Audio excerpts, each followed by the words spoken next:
అమ్మ నాన్న, అత్త మామ, చిన్నాన్న చిన్నమ్మ, పెద్దమ్మ పెద్దమ్మ, అవ్వ తాత. సో ఇలాంటి ఫ్యామిలీస్ మనము జాయింట్ ఫ్యామిలీస్ అనేవాళ్ళు, ఉమ్మడి కుటుంబాలు. రోజులు గడిచే కొద్దీ జనాలు చదువుకోవడం మొదలు పెట్టారు. ఉద్యోగాల కోసం పల్లెలు వదిలేసి పట్టణాలకు రావడం స్టార్ట్ అయింది. తర్వాత పుట్టిన పిల్లలకి మంచి ఎడ్యుకేషన్ కావాలంటే కూడా టౌన్లోకి వచ్చేసేయాల్సిన అవసరం వచ్చింది. అవ్వ తాతల్ని ఎక్కడ వదిలేసి జాయింట్ ఫ్యామిలీస్ అనేవాళ్ళు, ఉమ్మడి కుటుంబాలు అనేవాళ్ళు ఇప్పుడున్న ఫ్యామిలీస్ ని వెస్టి కుటుంబాలు అంటారు. తెలుగులో వెస్టి కుటుంబాలు అంటే అమ్మ నాన్న, ఒక పిల్లవాడు లేదా ఇద్దరు పిల్లలు, ఇలాంటి కుటుంబాలనే వెస్టి కుటుంబాలు అంటారు. అయితే దీనివల్ల నష్టం ఏంటి సార్? ముందుకు ఇప్పటికి తేడా ఏంటంటే, ముందు రోజుల్లో మంచి చెడు చెప్పడానికి పిల్లల దగ్గర అవ్వ తాత ఉండేవాళ్ళు. ఏది మంచి ఏది చెడు చెప్పడానికి, ఒక మనిషి ఎలా బతకాలి, ఒక మనిషిలో ఎలాంటి గుణాలని అలవాటు చేసుకోవాలి అని చెప్పడానికి ముందు రోజులు పెద్దవాళ్ళు ఉండేవాళ్ళు. అయితే ఈరోజు పెద్దోళ్ళ ప్లేస్లో అవ్వ తాతలు వెళ్ళిపోయి 6 ఇంచుల ఫోన్ వచ్చింది. మంచి 6 ఇంచుల ఫోన్ స్క్రీన్. అయితే ఈ ఫోన్ ద్వారా మనకు మంచి చెడు తెలుస్తుంది అంటే, ఫోన్లలో మంచి కంటే ఏమి ఎక్కువ ఉంది, చెడు ఎక్కువ ఉంది. మంచి చెప్పాల్సిన వాళ్ళు మన దగ్గర లేరు. ఎంతసేపు అమ్మ ఒక పక్క బిజీ, నాన్న ఒక పక్క బిజీ. ఎందుకంటే ఇద్దరు కలిసి సంపాదిస్తేనే ఈ రోజుల్లో జీవితం నడుస్తారు. కాస్ట్ ఆఫ్ లివింగ్ ఆ విధంగా ఉంది. ఈరోజు అమ్మ ఒక డ్యూటీకి వెళ్ళిపోతుంది, నాన్న ఒక డ్యూటీకి వెళ్ళిపోతాడు. అయితే పిల్లల్ని తీసుకుపోయి కేర్ సెంటర్ వదిలేస్తారు. కొంచెం వయసు వచ్చిన తర్వాత వాడి చేతిలో మొబైల్ ఫోన్ పెట్టేస్తారు. వీళ్ళ పని ఏం చేసుకోవచ్చు, వాడి పని వాడు చేసుకుంటాడు మొబైల్ ఫోన్. అయితే మొబైల్ ఫోన్లో మంచి చెడు మనకు తెలుస్తుందా అంటే తెలియడం లేదు. మొబైల్ ఫోన్లో మంచి చెడు మనకు తెలుస్తుంది అంటే ఈరోజు మనం నీరుడల్లో జరిగినటువంటి ఇన్సిడెంట్ జరగకుండా ఉండాల్సింది. అవునా కదా? ఈరోజు చూస్తున్నాం సమాజం ఏ విధంగా తయారవుతుందో. అవునా కదా? నిజమా కదమ్మా?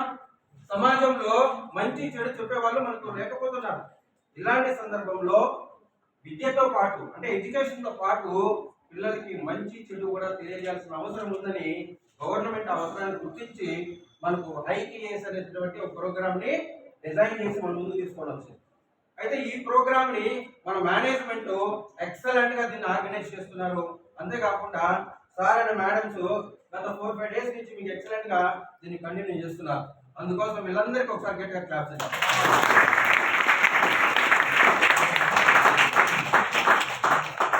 అయితే ఈరోజు టాపిక్ ఏంటంటే నేచర్ అంటే ఏంటి చెప్పండి. నేచర్ అంటే ఏంటి?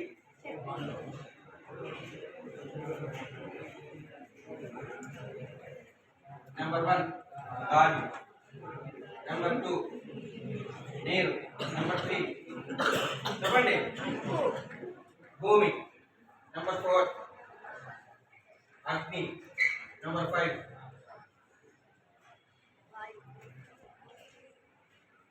వీటి కాంబినేషన్ ఏమంటామంటే ప్రకృతి అంటాం.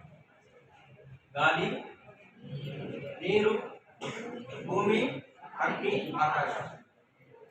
అయితే ఇక్కడ క్వశ్చన్ ఏంటంటే, మనం నేచర్లో ఒక భాగమా కాదా? ప్రకృతిలో భాగమే మనం. ఎందుకంటే ఏమి లేకపోతే బతకలే. గాలి పిలుస్తున్నామా?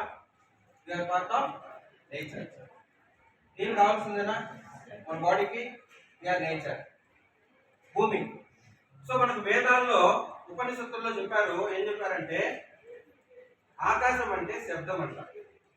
ఇప్పుడు ప్రశాంతంగా మీరు కళ్ళు మూసుకొని ఒకసారి గాలి పీల్చండి. సౌండ్ వస్తుందా? శబ్దం వినిపిస్తుందా? గాలి పీల్చే శబ్దం. ఆ శబ్దం లేకపోతే ఏమవుతుంది అంతే కదా? కట్టే రెడీ అయితే అవునా? అంటే సో చూడండి ఇక్కడ వినండి, బాగా వినాలా. గాలి లేకపోతే బతకలేం, నీరు లేకపోతే బతకలేం. నెక్స్ట్ మూడోది భూమి కదా. భూమి అంటే ఏంటంటే చూడండి, మన బాడీ భూమితో సమానం. ఎందుకంటే మనం చనిపోయిన దగ్గర కలుస్తాం. మన బాడీ ఈజ్ ఎర్త్, భూమి. రైట్. నెక్స్ట్ చూడండి అగ్ని. ఈరోజు మీరు ఫాస్ట్ ఫుడ్ తిన్నారా మార్నింగ్? అది మధ్యాహ్నానికి ఏమవుతుంది? అరిగిపోతుందా? అలా అరగాలి అంటే మన కడుపులో అగ్ని ఉండాలి. మన బాడీలో అగ్ని ఉంటుంది. ఒక మనిషి చనిపోయిన తర్వాత బాడీ ఏమవుతుంది? చల్లగా అయిపోతుందా? అంటే మన బాడీలో ఏముంది? అగ్ని ఉందా? అంటే ప్రకృతిలో భాగమైన మనం yes or no? Right. Section ఆకాశం. ఇందాక చెప్పా, వేదాల్లో ఉపనిషత్తుల్లో ఆకాశం అంటే శబ్దం, సౌండ్. మన బాడీలో సౌండ్ ఉందా? ఉంది. అంటే సో ఇవన్నీ నేచర్ అయినప్పుడు మనం కూడా నేచర్ లో ఒక భాగం, ప్రకృతిలో ఒక భాగం. అయితే ఈ ప్రకృతి కోసం, అంటే ప్రకృతి మనం బతికిస్తా ఉంది, అయితే ఈ ప్రకృతిని మనం బతికిస్తున్నామా? ఈ ప్రకృతిలో మనం బాగున్నామా? చూద్దాం ఒకసారి. నెంబర్ 1 గాలి. ఈరోజు ప్యూర్ ఆక్సిజన్ దొరుకుతుంది మనకి. గాలిలో 21% ఆక్సిజన్ ఉంటుంది. ఎంత? 78% నైట్రోజన్ ఉంటుంది. రిమైనింగ్ 1% మిగతావన్నీ ఉంటాయి గాలిలో. అయితే ఈరోజు 21% ఆక్సిజన్ మనం పీలుస్తున్నామా, స్వచ్ఛమైన గాలి పీలుస్తున్నామంటే లేదు. ఎందుకని? పొల్యూషన్ దేనివల్ల క్రియేట్ అవుతుంది? ఫ్యాక్టరీస్. ఇంకా మన స్వచ్ఛమైన గాలి రావాలంటే ఏం చేయాలి? ఏముండాలి? ట్రీస్. ఎక్సలెంట్. ఇందాక కింద ఇంపోజిషన్ రాస్తున్నారు పిల్లలు, చూసా నేను. దాదాపు 200 మంది కూర్చోన్నారు, రైట్ కమర్స్. ఒక్కొక్కడు ఒక 20 పేజీలు రాసిన సాయంత్రం లోపల. ఎన్ని పేజీలు అయితే చూడండి ఒకసారి. ఒక రోజుకి 10 కిలోల పేపర్లు వేస్ట్ అవుతున్నాయి కింద, లేట్ కమర్స్ వల్ల. 1 టన్ను పేపర్లు కావాలంటే 17 నుంచి 24 బాగా ఎదిగిన చెట్లు కొట్టేయాలి. 17 నుంచి 24 బాగా ఎదిగిన చెట్లు కొట్టాలి. ఒక రోజు 10 కేజీలు లెక్కన 1 టన్ను పేపర్లు ఎన్ని రోజులకు అయిపోతుంది కింద ఇంపోజిషన్ రాసే వల్ల?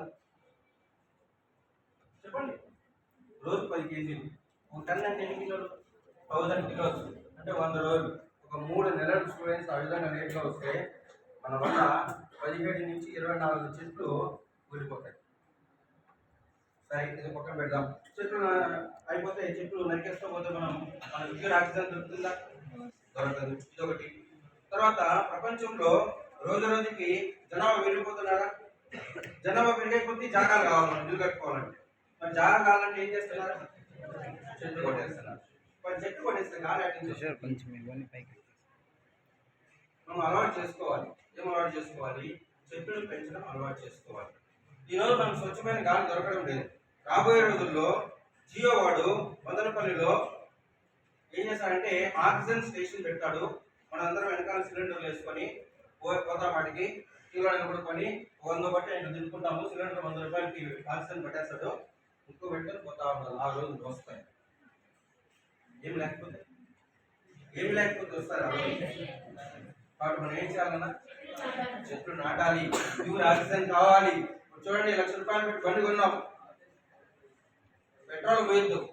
కిరోసిన్ పోయి ఏమవుతుంది బండి? ఇంజిన్ సీజ్ అవుతుందా? మరి ఇది కూడా బండే కదా నాన్న. మరి దీనికి పొల్యూటెడ్ ఆక్సిజన్ ఇస్తే ఇంకా షెడ్యూల్ పోతుంది కదా, ఇంజిన్ సీజ్ అవుతుంది కదా, లైఫ్ స్పాన్ తగ్గుతుంది కదా. కాబట్టి మనం ఏం చేయాలి?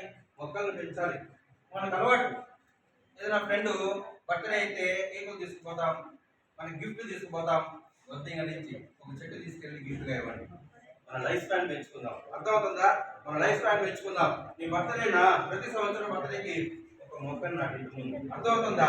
చెట్లు ఉంటే మనం అంటాం, అవునా? సరే, ఈ చెట్ల వల్ల గాలిగా ఇంకేమైనా ఉపయోగాలు ఉన్నాయంటారా? మనం ఆహారాన్ని ఇస్తాం, మనకు ఆహారాన్ని ఇస్తాయి. నెక్స్ట్ వర్షాలు. చెట్లు ఉంటే వర్షాలు పడతాయా? మరి చెట్లకి వర్షాలకి ఏం సంబంధం? చెట్ల వల్ల వర్షాలు పడతాయి. ఏం సంబంధం? ఏం సంబంధం? చెట్ల వల్ల వర్షాలు పడతాయి. వినండి. సముద్రాల్లో నీరు ఏమవుతుంది? ఎవాపరేట్ అయ్యి మేఘం లాగా మారుతాయి. మేఘాలలాగా ఈ మేఘాలు గాల్లో పోతా ఉంటాయి. ఎక్కడికి చల్లగా తగులుతుందో అక్కడికి కింద పడుతుంది. That is called rain. అవునా కదా? ఇదొక రీజన్. తర్వాత ఇంకో రీజన్ ఏంటి తెలుసా? బావిడని మనము రోడ్లో వెళ్తున్నాం మంచి సమ్మర్లో, బాగా వేడిగా ఉంది, కార్లో వెళ్తున్నాం. అంటే సడన్ గా ఒక అడవి మధ్యలోకి ఎంటర్ అయినాం. రోడ్డు ఈ పక్క అడవి ఉంది, రెండు పక్కల అడవి ఉంది. అలా ఎంటర్ అయితేనే టెంపరేచర్ ఏమవుతుంది? కూల్ గా ఉంటుందా? కారణం ఏంటి? మరి ఎట్లుంటే ఎందుకు కూలింగ్? వినండి, చెట్లు ఆకులు ఉంటాయి కదా, ఈ ఆకులు ఏం చేస్తాయంటే భూమి నుంచి నీరు తీసుకుంటాయి కదా, ఆ నీటిని వాడుకుంటాయి ఫుడ్ తయారు చేసుకోవడానికి. ఎక్సెస్ వాటర్ ఏం చేస్తాయంటే గాలిలోకి కుదురుతుంటాయి, ఎవాపరేట్ అవుతూ ఉంటుంది వాటర్. అర్థమవుతుంది? ఆకుల నుంచి, అట్లా చెట్ల ఆకుల నుంచి వాటర్ ఎక్కువగా రావడం వల్ల ఆ ప్రాంతంలోకి ఎంటర్ అయితేనే మనకి ఏమనిపిస్తుంది? చల్లగా అనిపిస్తుంది. అర్థమవుతుందా? ఇప్పుడు చెప్పండి, చెట్లు బాగున్నాయి అనుకోండి, ఎవాపరేషన్ ఎక్కువ జరుగుతుంది. ఎక్కువ జరగడం వల్ల గాలిలోకి ఎవాపరేట్ అయినప్పుడు మేఘాలు దండిగా ఏర్పడతాయి, అవునా కదా? వర్షాలు ఎక్సలెంట్ గా పడతాయి. కాబట్టి చెట్లు ఉండడం వల్ల ఎన్ని ప్రయోజనాలు ఉన్నాయి. గాలి వస్తుంది, వర్షాలు పడతాయి. జనాలు ఏంటంటే మూర్ఖులు అయిపోయినారు. ఎట్లా? చెట్లు నరికేసేది, హోటల్ పట్టుకుని పోయకుండా పోయింది వాడు పడాలని. ఏమన్నా అర్థం ఉందా? చదువుకున్నప్పుడు డిన్నర్ పోయేసాడు, యాడికి అంటే మగోడు వాడు పడాలని హోటల్ కొట్టినాడు, పోయకుండా తినేసి ఇప్పుడే వస్తాడు. పెట్ట పడుతుంది చెప్పాలి కదా విధంగా వాడికి. అరే మునముకి ఉండే చెట్లు నరికేసి హోటల్ పట్టుకుని పోయకుండా పోతే వాడ పడవరా, చెట్లు నాటుకుంటే వాడు పడతారా అని చెప్పాలి కదా. ఇంకా చదువుకున్నాడు, అవునా కదా? కాబట్టి ప్రతి ఒక్కరు ఏం చేయాలి? చెట్లు నాటాలి. ఎందుకంటే ప్రకృతి మనకి ఇస్తా గాలి, అవునా కదా?